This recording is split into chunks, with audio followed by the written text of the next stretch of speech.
के लिए जुले।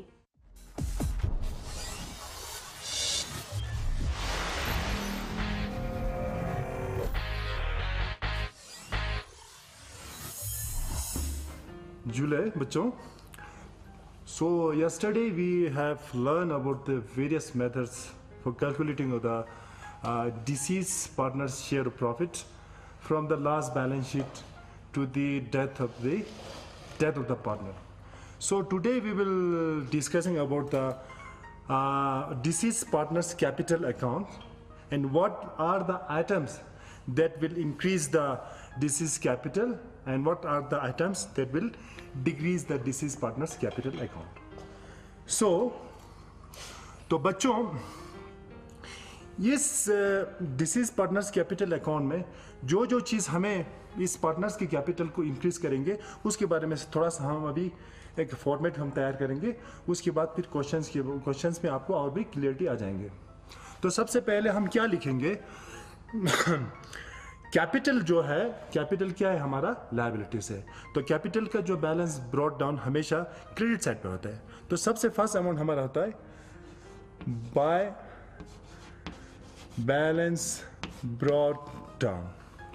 दैट मीन्स कि डिसीज पार्टनर का जो लास्ट बैलेंस ऑफ कैपिटल है, balance sheet, last balance sheet हम उसको लेंगे यहाँ पर बैलेंस ब्रॉट डाउन के तौर पे।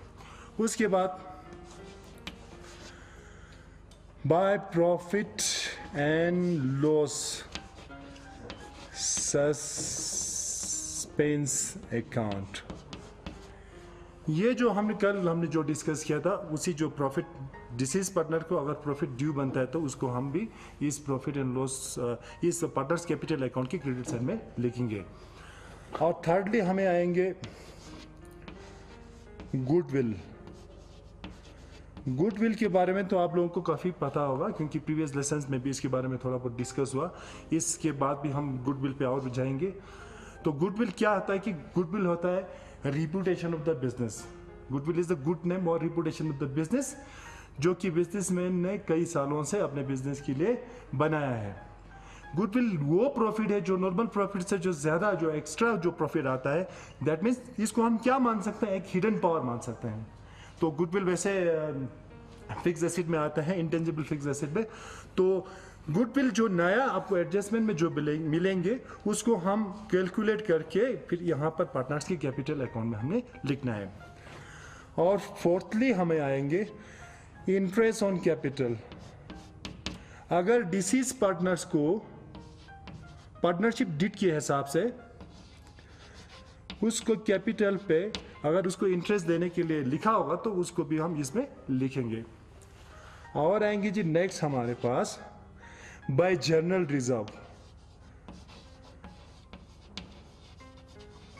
लास्ट बैलेंस शीट पे अगर कोई रिजर्व बचा होगा जो प्रॉफिट अनडिस्ट्रीब्यूटेड होगा, पार्टनर के मार जाने के बाद उसको हमने क्या करना है? डिस्ट्रीब्यूट करना है। तो उसका शेयर ऑफ प्रॉफिट भी इसमें हमने लिखना है। Then by salary.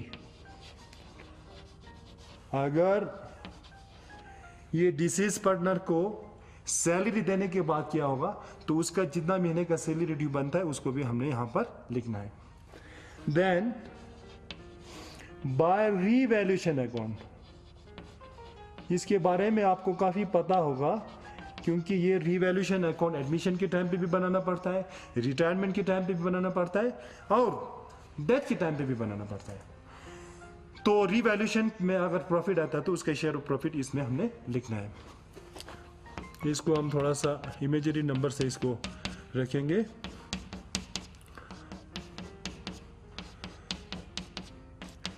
तो ये जो आइटम्स है इनसे क्या होगा कि पार्टनर्स का कैपिटल इंक्रीज होगा।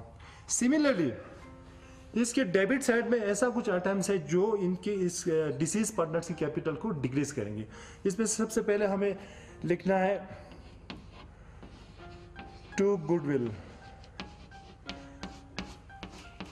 जो गुडविल बैलेंस शीट में होगा, पुराने गुडविल होगा, उसको हमें क्या करना है? राइट ऑफ करना है। Then to drawings. ड्राइंग्स मतलब अगर कोई पार्टनर फर्म से अपनी पर्सनल यूज के लिए पैसा निकाल के रखा होगा और उसने वापस नहीं किया होगा, तो उसके कैपिटल अकाउंट को कैलकुलेट करने के वक्त इसको हमने कहां पर लिखना है? डेबिट साइड में लिखना है। ठीक उसी तरह से इंटरेस्ट ऑन ड्राइंग्स,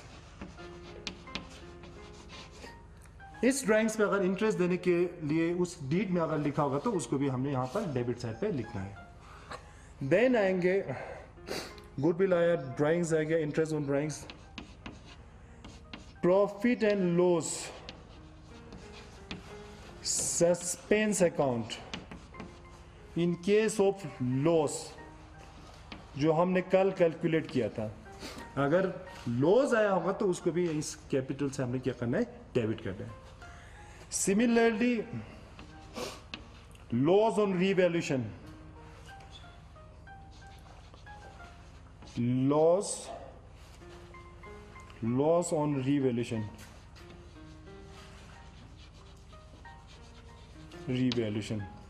रीवैल्यूएशन करते वक्त अगर लॉस आ जाता तो इस पार्टनर का जितना भी शेयर बनता है उसको भी हमने क्या करना है? डेबिट करना है। देन दोनों साइड को टोटल करके जो भी बैलेंसिंग फिगर आते हैं उसको हमने ट्रांसफर करना है कहां पर? डिसीज पार्टनर्स एग्जीक्यूटर्स अकाउंट, क्योंकि आप ये पार्टनर तो रहा नहीं, इसके लीगल रिप्रेजेंटेटिव के नाम पे एक अकाउंट बनाना पड़ेगा। उस अकाउंट में जितना भी पैसा है उसको हमने क्या करना है? ट्रांसफर करना है। तो ये रहेगा हमारा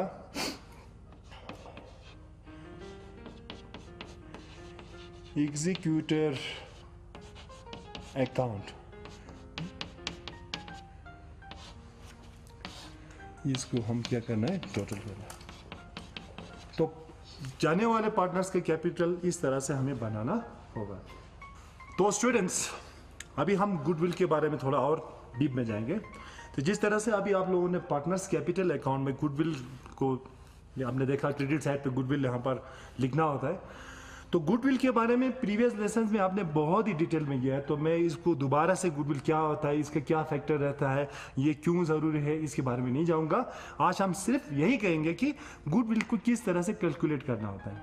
और ये particularly death of the partner chapter को ना मानते हुए भी ये अपने आप में बहुत ही इंपॉर्टेंट क्वेश्चन है। हर साल ये एक एग्जाम में आता है कि गुडविल आपको कैलकुलेट करने के लिए, तो इसलिए ये थोड़ा सा बहुत ही ज़रूरी है, इसलिए आप लोग ध्यान से देखिए। तो goodwill that means reputation of the business, जो बिजनेस ओनर ने अपना रिपुटेशन बनाया उसको हम सरल शब्दों में क्या कह सकते हैं? गुडविल कह सकते हैं। अब उसको कैलकुलेट करने के लिए हमारे पास तीन मेथड है। एक है एवरेज प्रॉफिट मेथड, दूसरा है सुपर प्रॉफिट मेथड, तीसरे पे हम नेक्स्ट चार्ट में आएंगे। तो एवरेज प्रॉफिट मेथड किस तरह से कैलकुलेट करेंगे? तो हमें बिजनेस में जो प्रॉफिट है वो फ्लक्चुएट होते रहते हैं। एक साल अगर प्रॉफिट आया तो नेक्स्ट टाइम इसमें लॉस भी आ सकता है। कभी 1 लाख प्रॉफिट होगा, कभी 80,000 भी होगा। तो आपको अगर कोई पूछते हैं या किसी बिजनेसमैन को पूछेंगे आपका मतलब प्रॉफिट कितना आता है, तो वो एग्जैक्टली नहीं बता सकता है, क्योंकि वो पर्टिकुलर एक साल का वो बता सकता है, लेकिन नॉर्मली वो नहीं बता सकता। इसलिए हमें इसके लिए क्या करना पड़ेगा? हमें कुछ सालों का प्रॉफिट को लेना पड़ेगा और उसका एवरेज प्रॉफिट निकालना होगा। और एवरेज प्रॉफिट कैसे निकालते हैं? That is total actual profit of the given numbers of the year. मान लीजिए 5, 6, 7 साल का प्रॉफिट आपको दिया होगा और उसी नंबर ऑफ साल्स के साथ इसको हमने डिवाइड करना है। दैट मीन्स एवरेज प्रॉफिट हमने निकालना है। देन एवरेज प्रॉफिट निकालने के बाद गुडविल हम कैलकुलेट करेंगे। जो आपका एवरेज प्रॉफिट आया उसको नंबर ऑफ ईयर परचेज के साथ मल्टीप्लाई करेंगे। आप लोगों के जहन में ये नंबर ऑफ ईयर परचेज नया एक शब्द सुनने को आ रहा है। ये नया नंबर्स ऑफ ईयर परचेज का मतलब क्या रहता है कि बिजनेस एस्टिमेट करता है कि जो उसका गुडविल जो बना है वो 2 साल, 3 साल, 4 साल तक उसका क्षमता देख सकते हैं। तो उस हिसाब से 4 साल भी हो सकता है, 5 साल, पूरे 10 साल के लिए हम नहीं दे सकते हैं। तो नॉर्मली 3-4 साल का होता है, उसको हम कहते हैं नंबर ऑफ ईयर परचेज। मतलब जो उसने रिपुटेशन कमाई ये 4-5 साल तक टिकेगा, तो उसके साथ मल्टीप्लाई करके हमें क्या मिलेगा? गुडविल मिलेगा। दूसरा हमारा आता है सुपर प्रॉफिट मेथड। तो इस मेथड में कैलकुलेट करने के लिए भी हमें सबसे पहले क्या स्टेप 1 में हमें होगा? एवरेज प्रॉफिट निकालना, वो आप लोगों ने अच्छी तरह से यहाँ पर समझा। नेक्स्ट में हम क्वेश्चंस भी करेंगे और डिटेल में जाएंगे। तो जिस तरह से एवरेज प्रॉफिट आप लोगों ने निकाल लिया, उसके बाद आप इसमें क्या होता है, एक नॉर्मल प्रॉफिट होता है, नॉर्मल प्रॉफिट, या इसको हम क्या कह सकते हैं, नॉर्मल रेट ऑफ रिटर्न भी कह सकते हैं। तो कोई भी बिजनेसमैन अगर जब वो कोई कैपिटल लगाता है तो वो कुछ एक्सपेक्ट करता है कि बस मैंने 1 लाख लगाया, उसमें से मुझे मान लीजिए 10% या 15% मेरा प्रॉफिट होना चाहिए। उस जो रेट को हम क्या मानते हैं, normal rate of return. That means already fix किया होता है मार्केट वैल्यू को देखते हुए कि नॉर्मल प्रॉफिट कितना रहना चाहिए, उसे हम कहते हैं नॉर्मल प्रॉफिट। आप इसको किस तरह से कैलकुलेट करेंगे आप देखेंगे तो normal profit is equal to capital employed into normal rate of return divided by 100। That is जितना भी आपने कैपिटल इम्प्लॉयड किया है उसको normal rate of return, normal rate of return के साथ और डिवाइडेड बाय 100 करने के बाद आपको क्या मिल जाता है, नॉर्मल प्रॉफिट मिल जाता है। और ये रेट ऑफ रिटर्न आपको बुक्स में दिया हुआ, क्वेश्चंस में दिया हुआ। तो आपको नॉर्मल प्रॉफिट आ गया, फिर एवरेज प्रॉफिट तो आप लोगों ने पहले से ही कैलकुलेट कर दिया। उसके बाद सुपर प्रॉफिट आप किस तरह से आएंगे, सुपर प्रॉफिट का फार्मूला बनेगा, जो आपका एवरेज प्रॉफिट होगा उसमें से नॉर्मल प्रॉफिट को हमने क्या करना है, लेस कर देना है। Find the super profit, that is average profit minus normal profit. हमें कितना प्रॉफिट हम एक्सपेक्ट करते हैं और हमारा एक्चुअल प्रॉफिट कितना आ रहा है, उन दोनों का डिफरेंस को हम कहते हैं सुपर प्रॉफिट। फिर वही सुपर प्रॉफिट को नंबर ऑफ ईयर परचेज के साथ हमने क्या करना है, मल्टीप्लाई करना है। तो इसी हिसाब से आपको सुपर प्रॉफिट के मेथड के हिसाब से आपको गुडविल कैलकुलेट हो जाएंगे। तो स्टूडेंट्स, हम एक एग्जांपल लेके ये एवरेज प्रॉफिट मेथड को आपको समझाएंगे। तो यहाँ पर मैंने क्वेश्चन लिखा है, compute the value of goodwill on the basis of 4 year purchase. इसमें आ गया ना आपको क्वेश्चंस में, ये एक ध्यान से सुनने वाली बात है। Of the average profit based on the last 5 years, the profit for the last 5 years as follows. हमें 5 साल का प्रॉफिट दिया हुआ है और हमें क्या कंप्यूट करना है, गुडविल निकालना है on the basis of 4 year purchase of the average profit. Super profit नहीं लिखा यहाँ, एवरेज प्रॉफिट लिखा। एवरेज प्रॉफिट के बेसिस पे हमें क्या करना है, गुडविल कैलकुलेट करना है। सिंपल सी बात है, मैं यहाँ पर लिख देता हूँ स्पेस की वजह से, तो हमारा सॉल्यूशन रहेगा। सबसे पहले हम क्या करेंगे, एवरेज प्रॉफिट का फार्मूला क्या है, total actual profit of the given numbers of the year. तो ये रहेगा एवरेज प्रॉफिट, दैट इज 5 साल का प्रॉफिट हमने यहाँ पर क्या करना है, सम करना है। दैट मीन्स पहले वाले ईयर में 40,000, 50, 60, फिर प्लस 50,000, फिर प्लस 60,000, फिर प्लस 50,000, फिर प्लस 60,000। देन इसको हम क्या करेंगे, डिवाइड करेंगे। 1, 2, 3, 4, 5 साल का हमें प्रॉफिट दिया हुआ है, इसको हम क्या करना है, किसके साथ डिवाइड करना है, 5 के साथ। देन ये हमें आ जाएगा भाई 40,000 और 50,000, 90,000, 90,000 पे 60 जाए प्लस करेंगे तो 1,50,000। देन 1,50,000 पे 50 करेंगे 2,60,000। ये हमारा आ जाएगा 2,60,000। इसको डिवाइड करेंगे किसके साथ, 5 के साथ। 5 5 is 25, 5 2 is 10, that means 52,000। ये 52,000 आपका क्या आ गया, ये आ गया आपका average profit. Now we have to calculate the goodwill. Then goodwill is equal to goodwill will be average profit into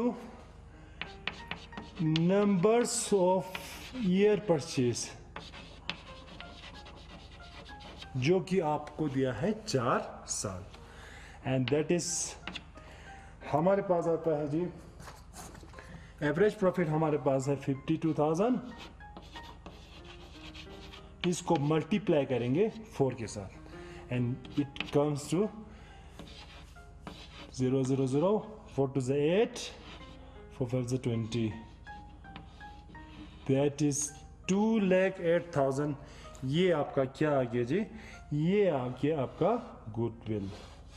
तो इस तरह से गुडविल हमें कैलकुलेट करना होता है।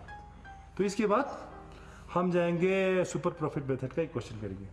तो स्टूडेंट्स अब नेक्स्ट क्वेश्चन हमारा क्या रहता है, capital employed in the business is ₹2 lakh, the normal rate of return on capital employed is 15%।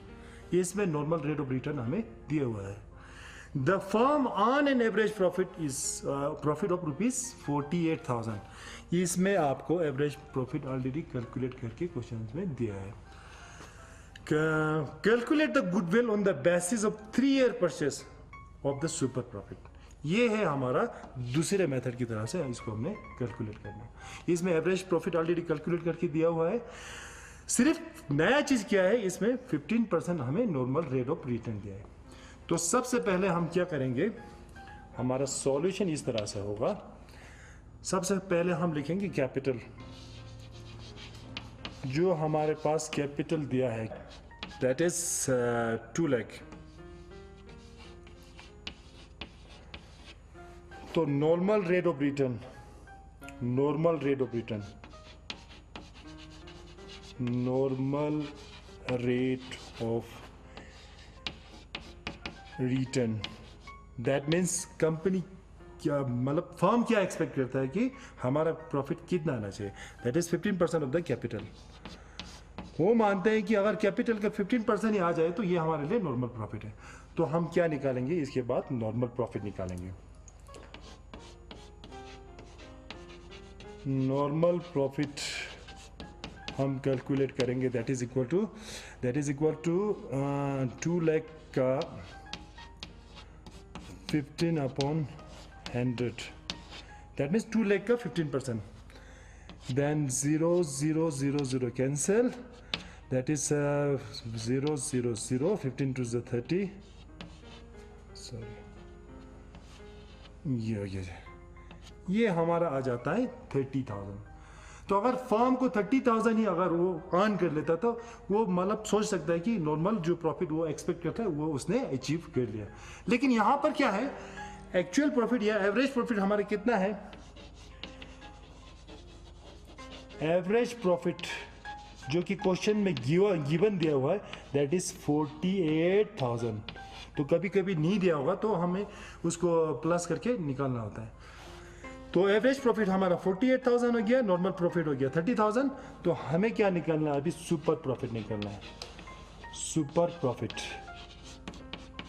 That is average profit minus normal profit. ये हमारा आ जाएगा 48,000 माइनस 30,000। तो 48,000 माइनस 30,000 दैट इज हमारा आता है 18,000 हमारा सुपर प्रॉफिट है। अब गुडविल क्या होगा, that is goodwill is equal to super profit into number of year purchase, जो कि आपके क्वेश्चन में गिवन है। नंबर ऑफ ईयर परचेज कितना है, 3 ईयर परचेज। तो सिंपली हमें क्या करना है, सिंपली 18,000 को मल्टीप्लाई करेंगे 3 के साथ। ये आपका आ जाएगा 3 8 24 एंड 54,000 आपका क्या आ गया, गुडविल आ गया। तो स्टूडेंट्स अब नेक्स्ट हमारा मेथड रहता है कैपिटलाइजेशन मेथड। ये भी बहुत ही इंपॉर्टेंट एक मेथड है जिसके तहत हम गुडविल निकाल सकते हैं। तो कैपिटलाइजेशन मेथड को फर्दर हम दो हिस्सों में सब डिवाइड करेंगे, कैपिटलाइजेशन ऑफ एवरेज प्रॉफिट और कैपिटलाइजेशन ऑफ सुपर प्रॉफिट। अब इसमें होता क्या है कि एवरेज प्रॉफिट तो हमने निकाल लिया, और उसी तरह से सुपर प्रॉफिट किस तरह से कैलकुलेट करना है वो आपको पता है। सिर्फ क्या करना है कि जो एवरेज प्रॉफिट आपने कैलकुलेट किया है उसको कैपिटलाइज वही एवरेज प्रॉफिट को कैपिटलाइज वैल्यू हमें निकालना होता है, और उसके लिए हमारे पास फार्मूला क्या है, एवरेज प्रॉफिट इनटू जो आपका नॉर्मल रेट ऑफ रिटर्न है उसको रिवर्स करना है। दैट मीन्स 100 को न्यूमिनेटर पे लिखना है और नॉर्मल रेट ऑफ रिटर्न को नीचे लिखना है। Then goodwill is equal to जो capitalize value of the average capitalize value of average profit minus actual capital, तो वो हमारा बन जाएगा गुडविल। देन सुपर प्रॉफिट में तो इतना प्रॉब्लम नहीं है, पहले हमें क्या करना है, सुपर प्रॉफिट कैलकुलेट करना है।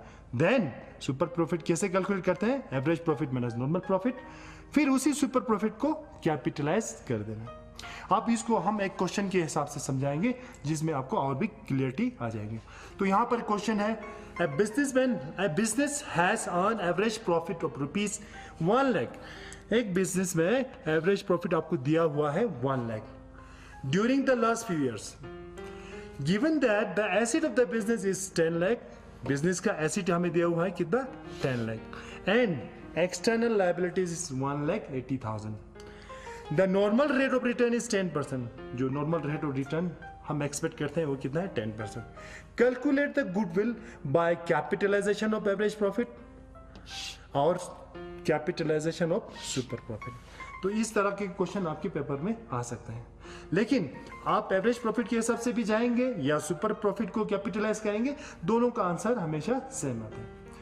तो सॉल्यूशन हम इस तरह से करेंगे।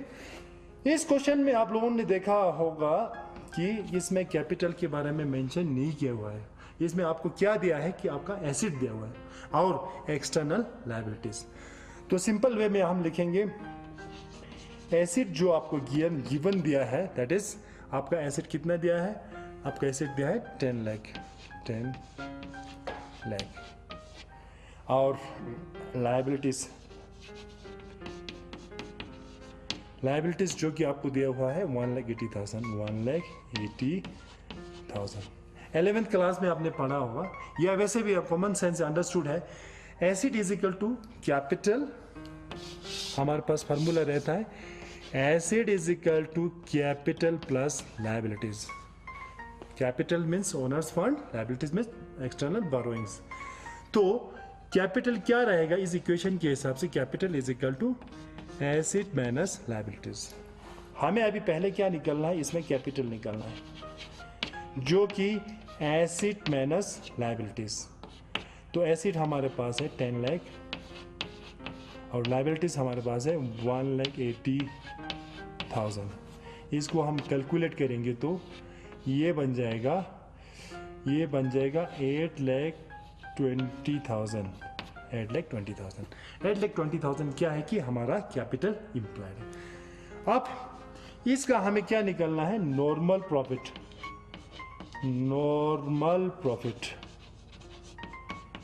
जो कि capital into 10/100। Normal rate of return कितना दिया हुआ, 10%। ये हमारे पास आ जाएगा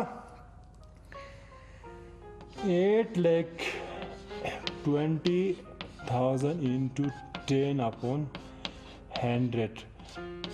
एक जीरो यहां से काट हो गया, एक यहां से काट हो गया, दैट इज ये हमारे पास आता है 82,000। ये आपका हमारा आ गया नॉर्मल प्रॉफिट।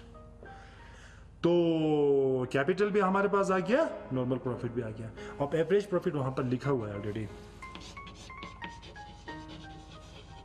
एवरेज प्रॉफिट जो कि कितना है हमारे पास, एवरेज प्रॉफिट है जी, एवरेज प्रॉफिट दिया है 1 लाख।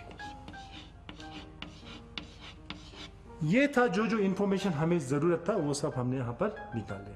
तो स्टूडेंट्स हमारा एवरेज प्रॉफिट आया जी 1 lakh, normal profit 82,000। Then super profit कैसे निकालेंगे, average profit minus normal profit, that is 1 lakh minus 82,000, that is 18,000। अभी हमें क्या चाहिए, एवरेज प्रॉफिट चाहिए 1 और सुपर प्रॉफिट चाहिए 2।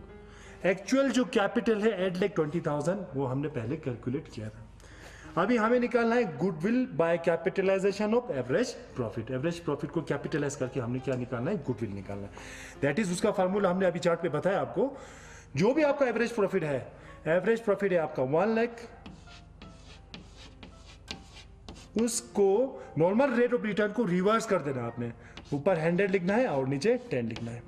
इसका मायने क्या हो गया कि जो आपका 1 लाख है उसके लिए आपका नॉर्मल रेट ऑफ रिटर्न के हिसाब से आपका कैपिटल कितना होना चाहिए, दैट मीन्स ये आपका आ जाए 10 लाख। इस हिसाब से आपका कैपिटल कितना होना चाहिए, 10 लाख। अब हमारा गुडविल बचेगा, अब हमारा गुडविल आएगा, that is capital as value of average profit, capital as value minus actual capital. जो आपका capital as value of average profit किया था दैट इज 10 लाख और एक्चुअल आपका कैपिटल है 8,20,000।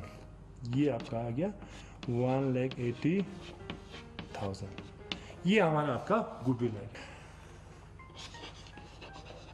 Goodwill that is equal to, हमने ऑलरेडी निकाल दिया है super profit, that is capitalisation of super profit, that is हमारा आता है सुपर प्रॉफिट 18,000। इसको कैपिटलाइज वैल्यू करेंगे, ऊपर 100 लिखेंगे, नीचे 10 लिखेंगे और 0 के साथ कैंसिल कर देंगे। ये भी आपका आ गया 1,80,000। In both the cases the goodwill value is always same. दोनों केसेस में गुडविल आपका सेम रहेगा। तो आज का टॉपिक यहाँ पर हम खत्म करते हैं। चूल्हे